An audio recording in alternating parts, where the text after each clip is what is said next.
right, so we're going to move on to our segment with Kevin Parrett. We're going to talk a little bit about Cuba. Get you up here in the center of the screen, Kevin. Cuba, we like the shirt. It looks good. Thank you. So we're going to try to move on through this interview. We're going to kind of take our time and have a little discussion about this. I think people will find it interesting. So any of the other hosts, feel free to jump in if you want to. Scott, if you don't have the agenda up, do you have it up? Because I have some stuff in there for you. So Cool. We'll go ahead and get started on this. Cool. All right. So this next segment is one I've been really looking forward to. Since I saw that Kevin had been in Cuba recently and just came back last month. He was there for 8 days. Kevin's been to Cuba 4 times now, most recently just last month. And he's here to give us a ground level look at what's actually happening on the island. There's a lot of stuff in the news right now about Cuba, blackouts, sanctions, immigration. And Kevin's going to help us separate fact from fiction. Kevin, welcome to Hardin Local Weekly. Thank you all so much. I can't wait to discuss this today. It's going to be a great opportunity for us all to learn from each other. Can you give us like a quick 15, just introduce yourself and all your just talk about why you travel, and you've been traveling a lot lately, I know. Yeah, I travel every year. Last year alone, I went to 20 states and 12 countries. That was 1 year. That was an extreme year, but I do work at ECTC. I'm the chair of our Global Studies program. That's what leads to a lot of the international travel. So I do take students around the world. I've taken students to just over 40 countries around the world. I've been personally to 76, with a few more going to be added this year. And Cuba, of course, is included in that. I've been there. That's one of my countries 4 different times since 2019. Wow. Okay. I understand when we talk, we'll get back to the AI, but I have a question. I know a lot of people may not realize this, but like for someone like me, if I wanted to go to Cuba, there's like a process to it, right? You just can't go there like a tourist. It's actually very easy to do. You just need to know who to contact. So the first time I went was a little more difficult because I actually attended the University of Cienfuegos, Cuba for a couple of weeks. And actually, that's the only credit I've earned outside the country. I've got 4 different degrees here in the U.S., including 2 masters, but I do have that one continuing education requirement from Cuba, and it's in the University of Cienfuegos. So that was the first time I went in 2019. And I just found out when I went back this March that 2019 was the first year that internet was made available to the people. Really? So during those times, I had to go to what they call these central areas where they had free Wi-Fi, and you had to connect that way. But you only had you had these cards, and you could only get connected for 1 hour at a time. So that was very difficult then, 1 hour a day compared to what I'm used to. So that was the first time in 2019. But like I said, I found out that was the first year they even let their people have access to the internet. So once that's happened, though, it has opened up a lot of, and even though they don't have US TV, there's a whole entire black market of people go to Miami, they download all the data and all the shows, they bring it back, and then they sell it illegally in Cuba. I know that's a little weird thing to bring up, but that's how they get their TV. That's how they find out about American shows. Go ahead. What were you going to say? I was going to say, so it has to be pirated in a way. It is, yeah, to get it, because they don't allow that. And I did find out the gentleman that ran our house, and when we go, we don't stay in government-owned hotels. That's due to the OFAC, Office of Financial Assets and Control, through the U.S. Treasury. I don't know if y'all remember, about 10 years ago, Beyonce and Jay-Z went down to Cuba and they used their credit card, which was illegal. They couldn't use their credit card. That's how the credit card company had to alert the U.S. government. And that kind of brought up the whole thing about where Americans can't go to Cuba. You can. It's very easy to go. And we do through the OFAC. It's a legal way to go. We do it through it's called the support of the Cuban people. So when we go, we do not give money to any government-owned entities. We always stay at locally owned casas, which are ran by local Cubans. And we also eat at locally owned restaurants, not government-owned restaurants. So that's how you get there. And you just connect with a company that's in Cuba. And that's what I've done. It's called Calibri. And I can provide that contact information as well. But I went with Calibri the last 3 times. Now, the first time, again, I went with a university program. That was very difficult because I had to do a lot of my own. Now it's all digital. You have an e-visa. It just comes to your phone about 2 days before you leave. And it shows that you're there to support the Cuban people. So again, the main goal, and you'd think with the embargo that would not be a way to go, but it is. So we're going to go help, pay things to Cuban people so they can earn an income. and also help them, through other ways, either donations. Like a lot of my group brought donations. They're really short on the medical supplies right now. I bought a whole big container of ibuprofen, aspirin, acetaminophen, things like that they don't really have access to now due to that embargo. Even the hospitals are getting a little bit low on things now. So anyway, we brought both money to support their restaurants and their casas that we stayed in, and also we brought donations. Okay. That's interesting. So we kind of covered that whole first section with those 2 questions where you said you'd gone 4 times. Yeah. And it was pretty easy to get there. You said there's 13 legal ways for Americans to get there. And you guys use the support of the Cuban people. Is that the easiest way to get in? It is. And also, if you have relatives there, that's another way. Okay. All right. And now you can only fly into Havana, too, I think you said, right? Yeah. That's Havana, however you say it. Yeah, because the first time I went, I actually flew into Santa Clara, which is near Cienfuegos, which is in the more central part of the country. Havana's in the western part. But now you can only go to Havana, Cuba. And it's an international airport, but they only have like 10 gates. Gotcha. Wow. All right, well, we're going to move on to the next segment, which is like life on the ground, the reality. Okay, so you're there in Havana or wherever you did go after you got there. What hits you first? What's the reality of everyday life in Cuba that most Americans don't understand? Well, I think every time, especially the first time I landed, but every time I go back, when I land, it's like you're going back in time. You see these old cars because they're still there from the trade embargo days from the 1950s. And they've kept these things running. I mean, they use them as taxis now, and they still use them as personal transport as well. But we all got to ride in those taxis and things like that. It's just so amazing that they've been so innovative that they keep repairing these things, and they're 70 years old. I mean, our cars nowadays, we're lucky if they last 10 or 15 years. But down there, they keep them going. The people, that's what they want. So it's definitely a slower pace of life. And I know a lot of the reports showed that, Cuba was in a blackout. The people are starving. And, that's like the second time in my life, just recently, that I've realized our media, left or right, is not telling us the truth.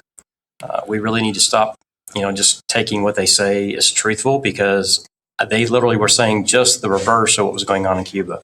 So I think on one of my social media posts while I was in Cuba, I took what CNN and I took what Fox said, both maybe centrist or left compared to the right. And they said the same thing. They said Cuba's at a standstill. The people are starving. There's blackouts.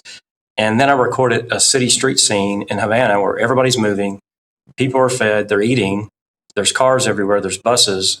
And I was just like, what is going on here? I was like, the U.S. media is saying this. I'm here experiencing just the opposite. I'm not saying they're not hurting. They do have some issues with the blackouts, but a lot of them have implemented solar panels and other ways to support their operations. So it's actually kind of made them a little more ahead of us, solar panel wise or sun energy wise compared to the U.S. So I just think that everybody, please take what you hear with a grain of salt. I was down there. I was like, I'm here right now. I'm showing you live video. What else can I do? It's AI generated. That's what it is. What is it now? It's AI generated. That's why they don't believe it. I'm telling you, it could be anything. So anyway, that was like the most, and the thing is that about Cuba, it's the Cuban people that make it so special, because I had a group of 13 that went with me. I was one of those 13. And it just really changes you when you go. It's not like you're going to Florida or Las Vegas or even to Europe. It's just a different country. It's only less than a 3-hour flight from Kentucky. We do a direct flight to Miami. It's a 2-hour flight. And then Miami to Havana is only like 38 minutes long. So again, just such a unique, vast difference, only being less than 45 minutes away on a flight. And you said that I think that healthcare and education are free there. And they have one of the highest literacy rates and longest life expectancies in America. Yeah, their literacy rate is actually higher than ours. They're right at 99+%. And that was actually implemented by Castro. He wanted his people to be educated. So they are. And that's one thing I've noticed is that they all know how to read and write. They all that I met, they're very intelligent and they understand things. A lot of them understand things more than what we do because they've had to fight and be resourceful just to live. That makes sense. And like me and you talked on the phone, I was kind of like, well, I guess, if you don't make that much money Yeah. and you take that slow life. I don't know. I've been like in the Caribbean a lot. Then yeah, what are you gonna do? You're gonna want to learn to read more because it's not like you have access to all these other forms of media that we do. You also said that the food there is like maybe they don't get as much food, but it's unprocessed and they don't have as much fast food or chains. Everything's pretty much local. Is that correct? Yeah. And I'll tell you, here's a unique fact. There are no fast food chains in Cuba whatsoever. Zero. There is one McDonald's, but guess where that's at? Where? Guantanamo Bay. That's what we control. There's one there with our fort, but we can't get into it. We can't go into that area when we're in Cuba. I've asked every time. We can't cross that border, and they can't go into Cuba the other way. So that's the only McDonald's is in our military base there that we have. Mm-hmm. But the rest of them are just mom and pop shops. And the good thing about the food there, they don't freeze it. It may be chilled for a bit, but literally you're eating food that was prepared just a day or two before. Wow. And there's no pesticides used because they can't get them. They don't even use fertilizers. It's all natural. The sugar there is actually better for you than here because it's not bleached or anyway, just a total day and night difference in the food. I mean, I ate so much food there. We ate 3 big meals a day, and I lost weight. So, that was good food. Plus we were walking. I lost a couple of pounds in Cuba just because the food was so good and it wasn't, high carb. Now, on the flip side of that, I know we discussed about what most Cubans make, which isn't very much. Even doctors, you said, only make, what, $25 a month? 25 US a month, yes. You said that's one of their highest exports? Yeah, that's what I was curious about. And see, a lot of people don't know this either. I didn't know until, of course, I went 4 different times over the last 7 years. One of the biggest things that Cuba exports is its doctors. So around the world, they're in countries throughout South America, throughout Asia, even the Middle East. So Cubans go, they let their doctors are trained so well that they send them to other countries. The other countries pay the government of Cuba much higher amount than that 25 a month. But the ones that do go abroad, they get paid more if they go abroad compared to if they stay in Cuba. Interesting. That is interesting. I was blown away when you told me that. For time purposes, we're going to move this on along. Yeah. Hey, Nate, do you have to leave it too? Yeah. Okay. I'm going to move us on a little quicker. And just because So, fact versus fiction, busting the myth. This is the heart of it. Facts versus fiction. What's the biggest misconception Americans have about Cuba? I think that the people are really controlled and quiet and don't speak up. I mean, a lot of the ones that we saw are starting to talk about the regime more that they're under, that it's not working. It's been a good 60, 70 years. And really in the last decade, it's gotten a lot worse, for them on a daily basis. They still are living. They're still doing okay. But they're realizing now, it's the newer generations are realizing that what their government has told them for, since the 1960s or 50s, actually, is starting to erode, if that makes sense. So again, they're starting to realize that they need more investments, especially if they want the U.S. there. Most Cubans are 100% supportive of America. They loved us. They took care of us. They treated us well. Nobody said anything negative. They do like American people. It's just they always tell us the governments don't get along, but the people do. All right. Hey, Nate, I didn't hear what you said. You were on mute. Do you have to leave it too? All right. Hey, do you mind, Kevin? Are you okay to stay a little bit longer? Can we pause this conversation? Let's get this back, Kevin. You back up there? Yep. Kevin's really interesting earlier. He's talking about what we're receiving in the media is not the reality. I had that just last month. I was in 2 of the busiest airports in the country, and I waited a combined 30 minutes for both of them. And Miami International was one of them. And that, I don't want to get on a political soapbox, but when you have a group that's in power that owns the media, that's kind of one of those un-American things that causes problems because it limits our access to unbiased or true information. Yep. And Britt, let me add to that. I just brought a group of honor students back from Baltimore. They had their national conference there. That morning, we left Sunday, March 29th, coming back. That morning, they were telling us to get to the airport 4 hours early, the media. Guess what? We did, just in case. When we got there, it was a 20-minute wait. And there were still camera people there. One of them packed up and left. I got pictures of that I put on my social media. But then the other one was live, but there wasn't even a crowd. It was empty. I'm not kidding. The lines were empty. Wow. I'm like, I don't know where they're getting these scenes from. I don't know if they pack people in there. Something's not right. Something's not jiving correctly. Sounds like clickbait. Yeah. Rage bait, clickbait, both sides do it. And that's why we wanted to have this conversation to kind of talk about fact versus fiction, but also to remind people that right versus left, you might not be I don't think we're as far apart as a lot of people want people to think we are. We have way more in common as Americans than we do, as Democrats or Republicans. Well, Phil, you and I, I think it's pretty, you and I are not, we're not raging opposites, but I mean, we're on different sides of a lot of issues, but I mean, we have way more in common than, and even the stuff that I would even say, I don't want to say sharply disagree on, but we got more space on that. I mean, we're both reasonable on our expectations of things. And I think that we need to remember that more and more, because that same tool that's being those same people controlling the information are the ones that are saying, hey, you guys need to, this side is evil and doing this damage. You need to hate them. And I mean, and sadly, a lot of people, because their literacy rate's not that well, they're not that well educated. They can't see through the manipulation. They just, that's why education is the enemy of control. Yeah, yes, and that's kind of why we try to stay away from politics on Hardin Local, but this is more of like a global geopolitical, and I think it's important for us to talk about because these Cuban people are very good people from what Kevin's seen firsthand, and we need to understand those people. They live close to us, so let's get back into that facts versus fiction part of the discussion.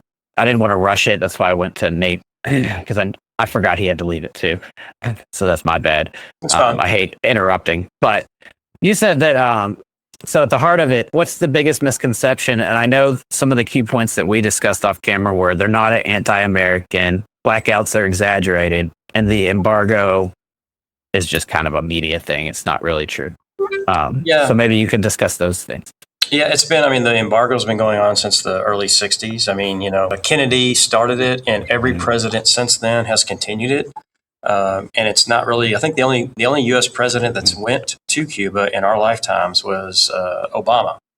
And he ate at the same restaurant we went to, which is a restaurant in downtown Havana called San Cristobal. And that was St. Christopher. So he went there to that room. He was the only president that went. We ate there, and I think I told you this, speaking of the price differences, we had like a full course meal, high-end appetizers, great entrees. I had Florentine fish, and then we had dessert plus drinks, all for about $7 to $9 US. So we had a full course meal based on what it costs to get a value meal here in America. Wow. The cost. But yeah, about the over exaggeration, the people aren't living in the dark there. That's definitely wrong. They're definitely resilient. And that's one thing about Cuban people. Like I said, even if you look at how they've repaired those vehicles that have been running on the roads for 70 years, they still have Edsels on the road. Edsels. You don't even see those here. So again, they have so many, they're so resilient, and they don't take no for an answer. They figure things out, and they're very genuine that way and intuitive. They just figure things, how to make things work.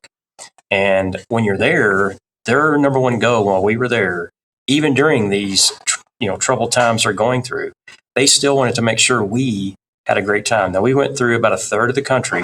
Havana, went to Cienfuegos, also Trinidad, which is on the southern coast. Even throughout the gas and oil shortages, they made sure that we had everything we needed.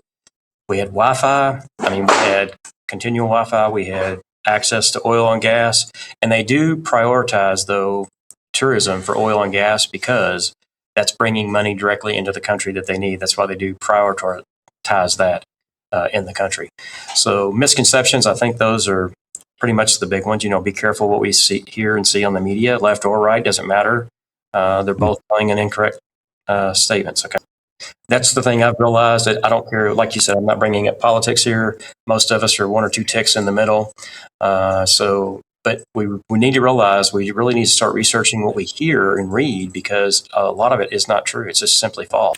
Yeah, that was interesting. You also said something that was also pretty interesting to me was the internet is new but real because they only just got it right before COVID.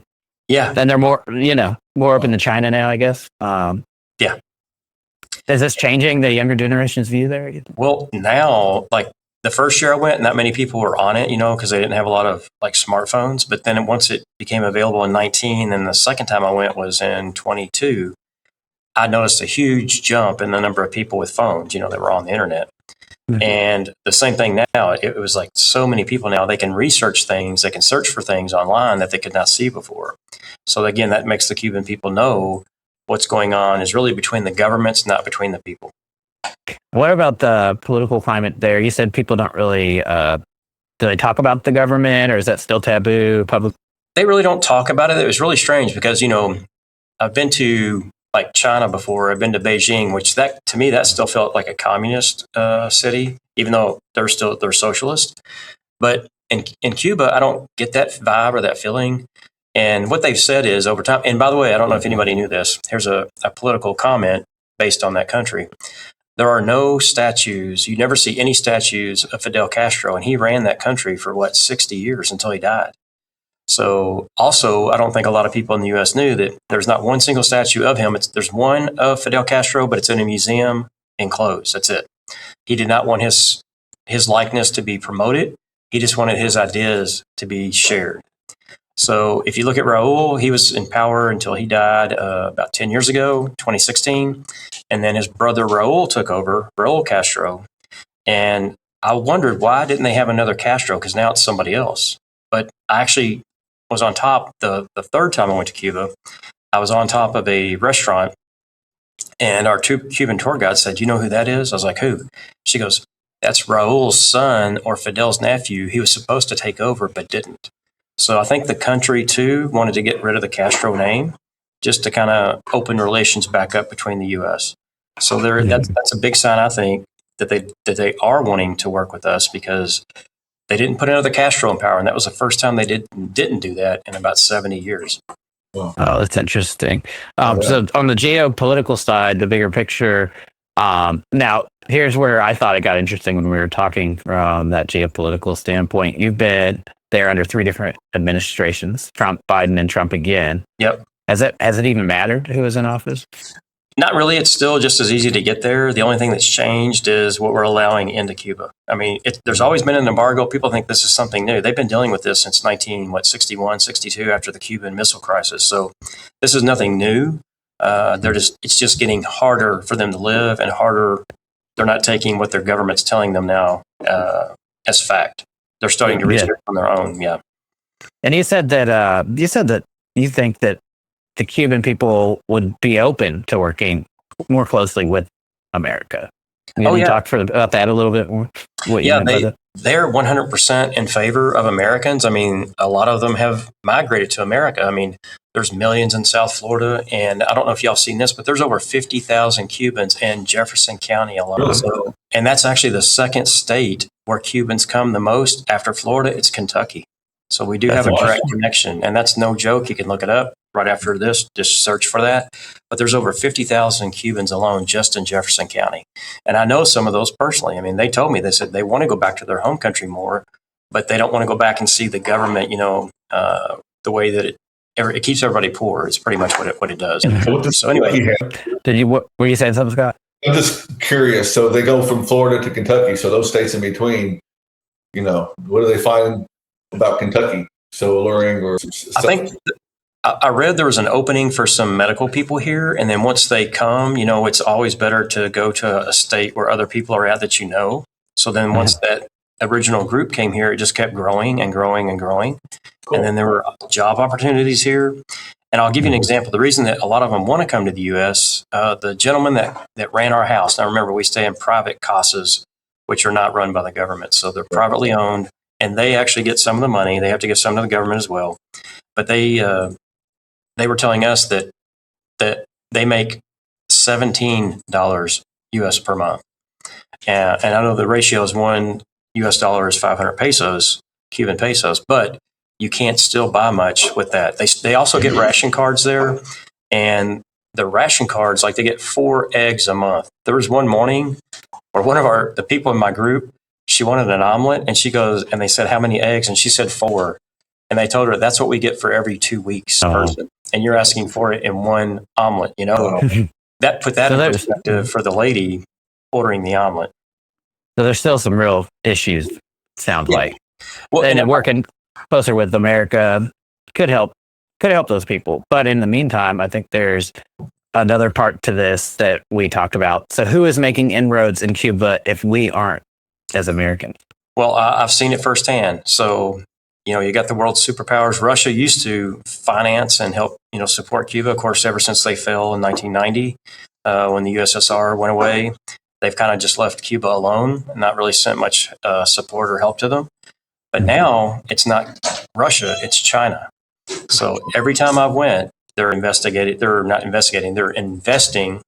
into road projects and things like that. Every time I go, I see more and more Chinese groups, that are at facilities, at places. So I can already see that personally. And they've told us, they said they're investing a lot. And they also sell a lot of BYD cars there, which are electric. Actually, the gentleman that ran our house had a BYD electric vehicle. Now, remember, we're talking about a country that our U.S. media says has blackouts and they don't have power.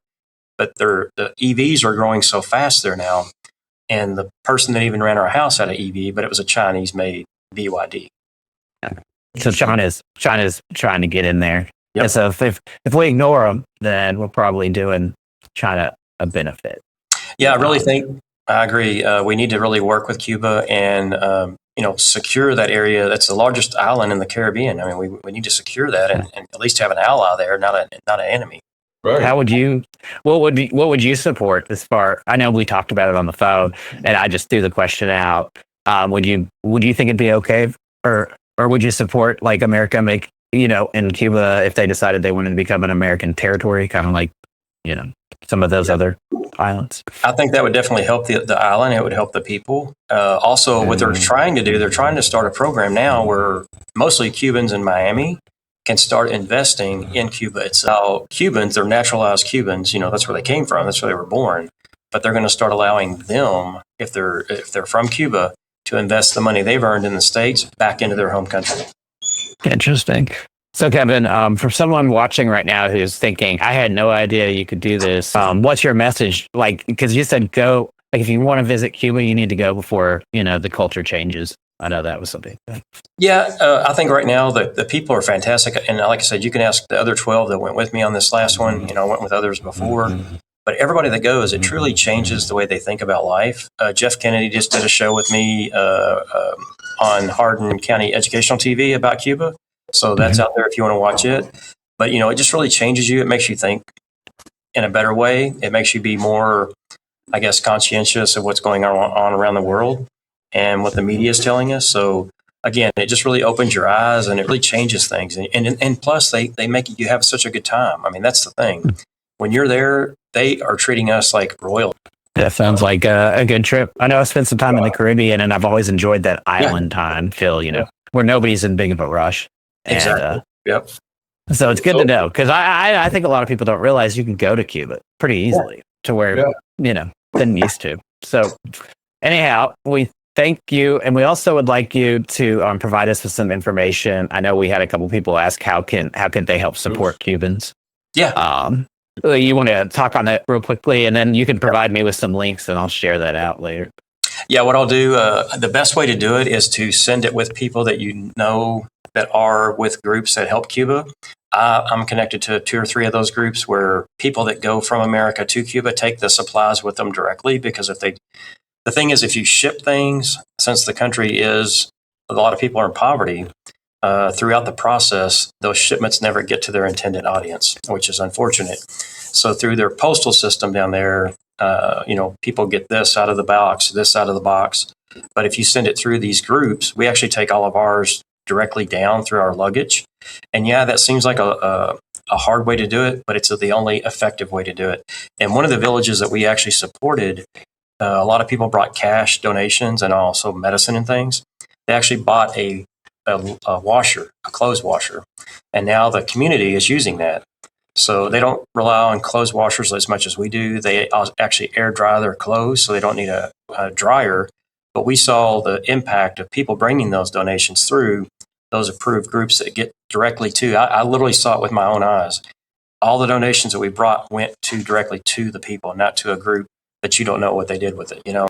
Is there a way to send money so those people can get more food? Because I know you said like $18 a month. There's probably several of our viewers that could probably do that monthly. If there was an easier way to get it, make sure that it actually funded real people get.